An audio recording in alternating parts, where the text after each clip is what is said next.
Hello and welcome to 7 Minutes. Our topic, these episodes, is the end times, and today we're going to be talking about that prediction of Jesus. It's from the Gospel of Luke, of nations not knowing the way out, nations in distress, a period of distress in the world such as there never has been and never will be, right near the end of time, that there will be a great period of global distress, global anxiety, global fear, nations not knowing the way out, is how Jesus describes it. And this coincides with Jesus' descriptions of great earthquakes, famines, and wars and rumors of wars. The world at that time will be divided into three major areas of influence. We've talked about this already. The kings of the east, which we can think of as the Far Eastern powers, the great enemy to the uttermost north of Israel, which can only refer to Russia, and then the empire in the west, which is ruled by the Antichrist, and again appears to be to follow the generally the contours of the ancient Roman Empire. The Americas don't seem to figure much in this. Here's the thing about nations not knowing the way out. I was reminded of this particular prophecy of Jesus back in 2007, 8, 9.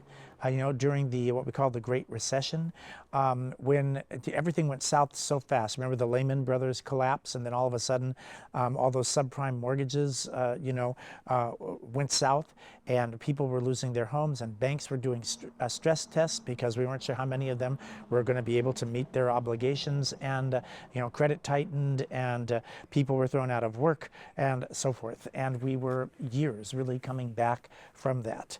I thought at the time of the financial crisis of the end of the first decade of this century, I thought a lot about nations not knowing the way out. And I thought about it more when just a few years later, it was, I believe, 2011, the United States came this close to defaulting on our massive debt, not because we couldn't pay it, but because Congress was debating whether or not to raise the debt ceiling. If Congress refused to raise the debt ceiling, the United States would have run out of money, would not have been able to make payments on its huge debt. That was 2011. I don't know what our debt was then. I know it's 27 trillion today.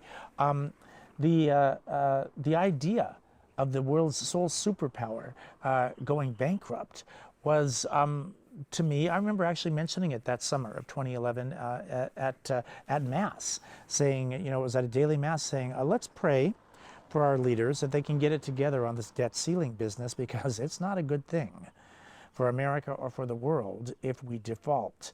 And yet there were good reasons to be questioning, are we just going to keep raising the debt ceiling? What are we going to do about this? What are we bequeathing our children with the excuse me, I'll get to it, not million, not billion, not 100 billion, $27 trillion debt. What are we going to, what are we going to do about this? When are we going to pay it down? The United States is the most in debt that it has been since World War II. In World War II, okay, we had a good reason for deficit spending. What's our reason today? And okay, there are some good reasons. There are also, I think, good reasons to think about what are we going to do about this, when are we going to do it, and how. And that takes political will.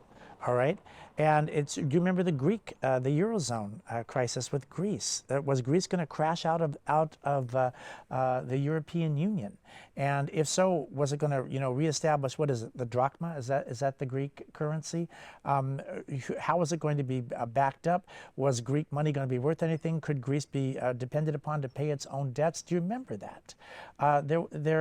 There are reasons to look at our complex, international system. And don't get me wrong, I'm in favor of international trade and of a global community. I'm in favor of that. But look at the complexity of it and ask yourself, could a time come when we won't be able to pull the levers that we did after 2008, to pull the levers that we are pulling right now with the stimulus packages and so forth, to get us through the economic, not collapse, but the economic kind of going off the cliff. I wouldn't say we've had a collapse with COVID, but we've had a tremendous shock, right, to our economy, and we are going trillions more into debt to take care of this. What happens if the time comes when we can't go those trillions into debt anymore? What happens when the bill comes due, I guess is what I'm saying. And not just for us, because we're not the only country that's leveraged ourselves this way.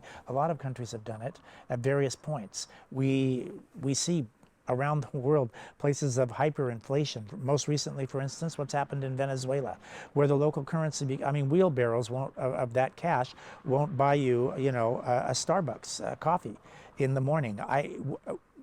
This can happen. This can happen in countries. It could happen perhaps worldwide. That's a situation of nations not knowing the way out.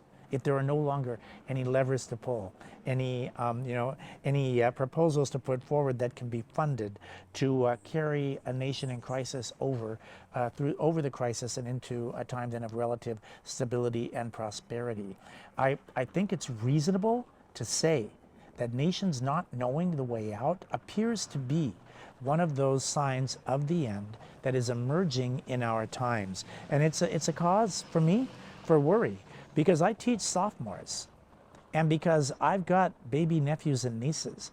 What kind of world are we bequeathing them? How locked in by our debts are the future generations going to be?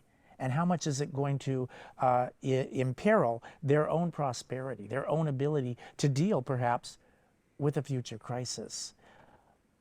I do think about these things. I think all of us should. Nations not knowing the way out. We may be closer than we think. This has been 7 Minutes on the End Times. Thanks for joining us. We'll hope to see you next time. God bless you and take care.